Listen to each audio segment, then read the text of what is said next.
Magandang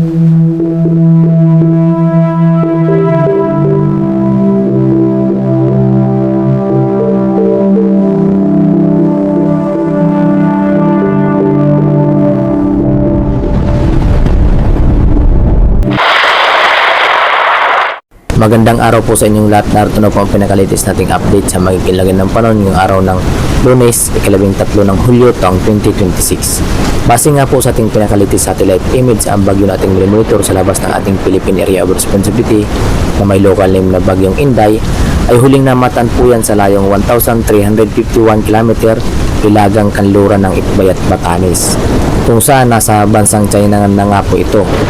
At tuloy ng papalayo ng ating Philippine Area of Responsibility. Ngunit habang papalayo na nga po ito ng ating Philippine Area of Responsibility, pinapalakas pa nga rin po nito ang hanging habagat na nagmumula dito sa may kanlurang bahagi ng ating bansa.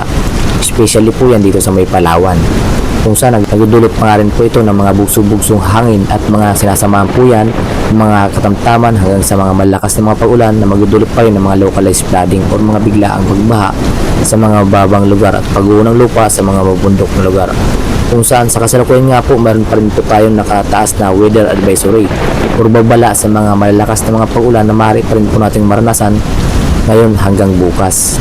Sa lugar po yan ng Ilocos Sur, La Union, Benguet, Pangasinan, Zambales, Bataan, Occidental Mindoro, kung saan nga po makakaranas ng 50 hanggang 100 mm na mga pag-ulan na maaari pa rin magdulot ng mga localized flooding or pagba sa mga babang lugar at pag-uho naman ng lupa sa mga bundok na lugar.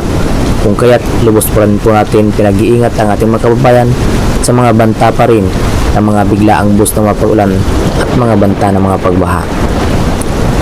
At sa mga hindi nabanggit na lugar ay hindi po ibig sabihin nun ay hindi na po tayo makakaranas ng mga pag-ulan o kaya naman maulap na papurin. Maging alerto pa rin po tayo sa mga maulap na papurin at mga kalat-kalat ng mga pag-ulan, especially dito sa may kanlurang bahagi ng ating bansa. Dahil pa rin po yan sa epekto nitong hanging habagat na patuloy pa rin na umiiral dito sa may kanlurang bahagi ng ating bansa, na kung saan pinapa-enhance pa nga rin po nito ng Bagyong Inday habang papalayo ng ating Philippine Area of Responsibility. Samantala, bukod nga po dito sa Bagyong Inday na ating monitor sa labas ng ating Philippine Area of Responsibility, patuloy pa rin po natin monitor ang bagyo sa may silangang bahagi ng ating bansa, especially sa may silangang bahagi ng Mindanao, kung saan ganap na nga rin po itong bagyo na may kategory na Tropical Depression Category, kung saan sa mga nakalipas na mga oras ay nag-intensify pa nga po ito at taglay na nga po nito ang lakas na hangin na maabot sa 55 km per hour near the center, samantalang may pagbugsungan po ito ng maabot sa 65 km per hour habang kumikilos nga po ito pakanluran sa bilis na 10 km per hour, na kung saan nagdadala pa rin ito ng maulap na papuri na sinasamahan po yan ng mga buso-busong hangin at mga pag-ulan, kung saan nga po ito ay naglandfall na dito sa may islands ng Colonia, kung saan nagdadala ito ng mga ulap na papuri na sinasamahan po yan ng mga katamtaman hanggang sa mga malalakas na mga pag-ulan na nagdudulot nga po ito ng mga pagba dito sa may islands ng Colonia. Sa kasalukuyan nga po yan.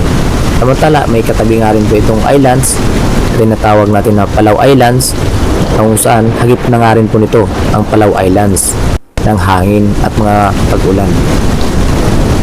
Habang patuloy nga po itong kumikilos pakanluran, inasan nga po natin na mas lalapit dito sa may Palau Islands, na inasan din natin na magdudulot ng mga buso-busong hangin habang papalapit ito ng Palau Islands, na sinasamahan po yan ng mga kalat-kalat ng mga pag-ulan at mga localized thunderstorm. Ating makikita nga po yan sa pinakalitis satellite image. At kung sakaling ito ay pumasok ng ating Philippine Area of Responsibility at ganap pa rin na bagyo, ay bibigyan po natin ito sa local name na Bagyong Josie. Ang pang-10 po yan na bagyo na posibleng mabuo sa taong 2026 at pangatlong bagyo naman sa buwan ng July. Nalubos po natin pinag-iingat at pinaganda ang ating mga kababayan dahil sa panibagong nga pong bagyo na nabuo dito sa may silangang bahagi ng ating bansa.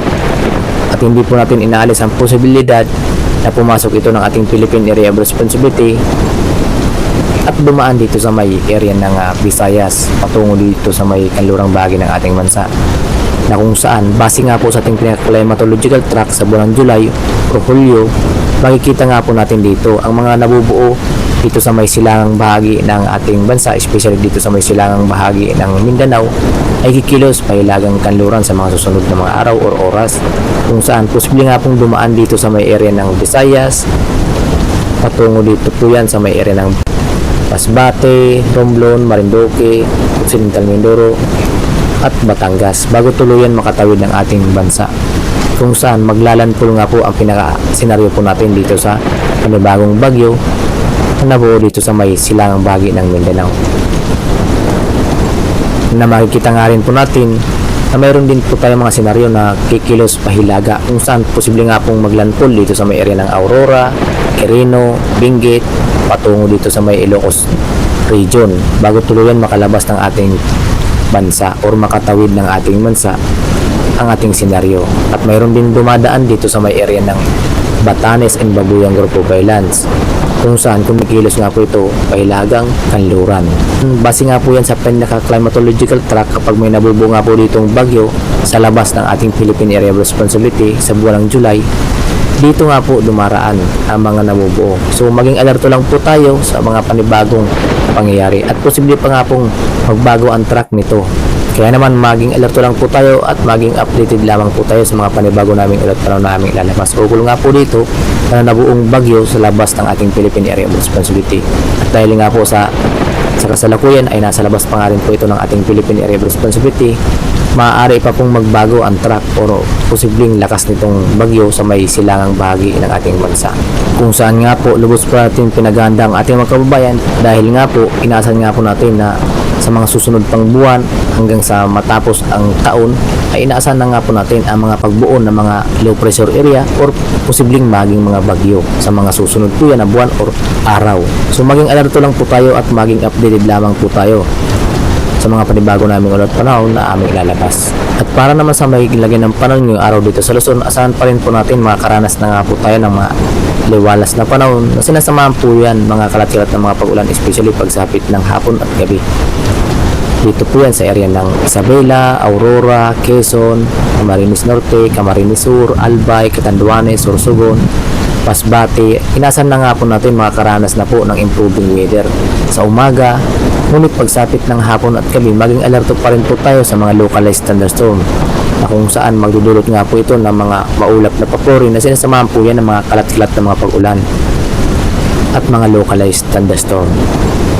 Samantala, sa mga nalalabing bahagi ng Luzon, inaasahan nga po natin makakaranas pa rin ng maulap na papuri na sinasamahan mga pag-ulan. Especially po yan dito sa may kanlurang bahagi ng ating bansa. Sa lugar po yan ng Batangas, Cavite, Metro Manila, Bataan, Zambales, Tarlac, Pampanga, Bulacan, Pangasinan, La Union, Ilocos Sur, Ilocos Norte, Abra. Nasa natin mas mataas pa rin ang posibilidad ng mga pag-ulan dito sa nasabing lugar, including Oriental Mindoro, Occidental Mindoro at Palawan. Nadulot nga po yan ng hanging habagat na patuloy pa rin na umiiral dito sa may kanlurang bahagi ng ating bansa, kung saan sa kasalukuyan nga po pinapa-enhance pa nga po nitong bagyong Inday na mapalayo ng ating Philippine Area of Responsibility, na ating makikita nga po yan sa pinaka-latest satellite image. Kaya naman lubos pa natin pinaghahanda ang ating mga kababayan, especially dito sa may kanlurang bahagi ng Luzon, dahil pa nga rin po sa inasan na nga po natin ng mga biglaang buhos ng mga pag-ulan na epekto nitong hanging habagat na patuloy na umiiral dito sa may kanlurang bahagi ng ating bansa. Kaya naman kung kayo ay lalabas ng inyong tahanan, ugaliin pa rin po magdala lamang ng panangga sa mga biglaang buhos ng mga pag-ulan, tulad nga po yan ng payong o kaya namang kapote.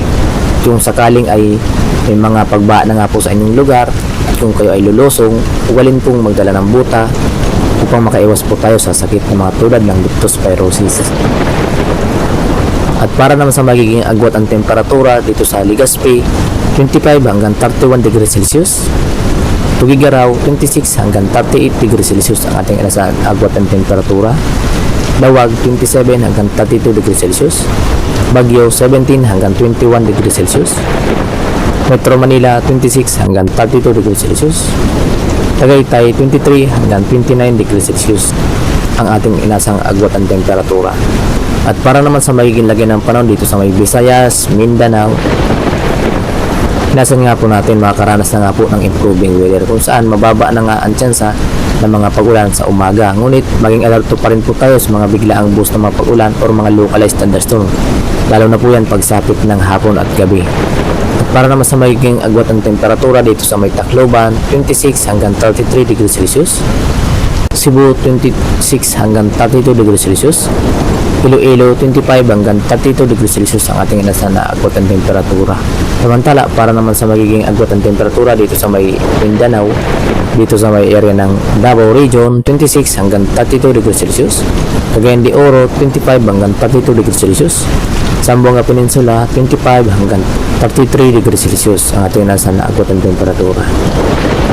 At para naman sa magiging lagay ng panahon dito sa may Palawan, inaasahan nga po natin makakaranas pa rin po ng maulap na pupuri na sinasamahan pa rin po yan mga katamtaman hanggang sa mga malakas na mga paulan na kung saan magdudulot pa nga rin po ito ng mga localized flooding or mga biglaang pagbaha sa mga babang lugar at paggunang lupa sa mga bundok na lugar. Na-epekto pa nga rin po yan ng hanging habagat na patuloy pa rin na umiiral dito sa may kanlurang bahagi ng ating bansa. Kaya naman maging alerto pa rin po tayo sa mga biglaang buhos ng mga pag-ulan.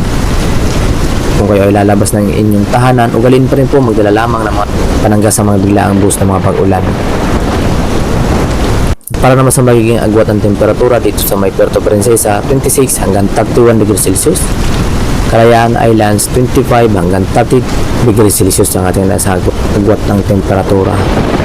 At para naman sa magiging lagi ng panahon dito sa ating karagatan, sa kasalukuyan nga po wala po tayo nakataas na gale warning sa kahit anong baybay ng ating karagatan. Ngunit, mayroon pa rin po tayong inasahan na moderate to rough sea condition sa may kanlurang bahagi ng ating bansa. Especially po yan dito sa may kanlurang bahagi ng Ilocos Norte, Ilocos Sur, La Union, Pangasinan, Zambales, Bataan, Batangas, Cavite, including Palawan at Occidental Mindoro. Kung saan nga po moderate to rough sea condition pa rin ang ating inasahan na seaboard at mga baybayin. Dahil po yan sa epekto nitong hanging habagat, nagdudulot nga po yan ng mga malakas na hangin na siyang magpapataas ng mga alon ng ating karagatan at sinasamahan po yan ng mga localized thunderstorm. Kaya naman inasahan nga po natin ang moderate to rough sea condition pa rin dito sa may kanlurang bahagi ng ating bansa, including silangang bahagi ng Cagayan at Isabela. Samantalang dito sa may silangang bahagi ng Visayas, kanlurang bahagi ng Visayas and Mindanao, inaasahan nga po natin makakaranas nga po ng slight to moderate lang ng mga pag-alon kung saan malaya rin po mga paglalayag ng ating mga kababayan dito sa area ng Mindanao at Visayas. Ngunit maging alerto pa rin po tayo sa mga banta pa rin ng mga bugso-bugsong hangin na dulot nga po itong hangin habagat na hinihila pa nga rin po itong bagyong Inday habang papalayo ng ating Philippine Area of Responsibility. At yun nga po ang pinakalitis nating update sa magiging lagay ng panahon ngayong araw ng Lunes, 13 ng Hulyo taong 2026. Maraming salamat sa inyong lahat at kung bago pa lamang kayo sa aming YouTube channel, huwag kaligtaang mag-subscribe para ma-notify po kayo sa mga panibago naming ulat panahon na aming ilalabas. Ukol nga po dito sa panibagong bagyo sa labas ng ating Philippine Area of Responsibility at magiging lagay ng ating panahon. And don't forget to share para marami po tayong maabisuhan na ating mga kababayan. Ukol nga po dito sa panibagong sama ng panahon na nabuo dito sa may silangang bahagi ng ating bansa. Nakasunod nga po itong bagyong Inday. Maraming salamat, ingat po tayong lahat, and God bless us all.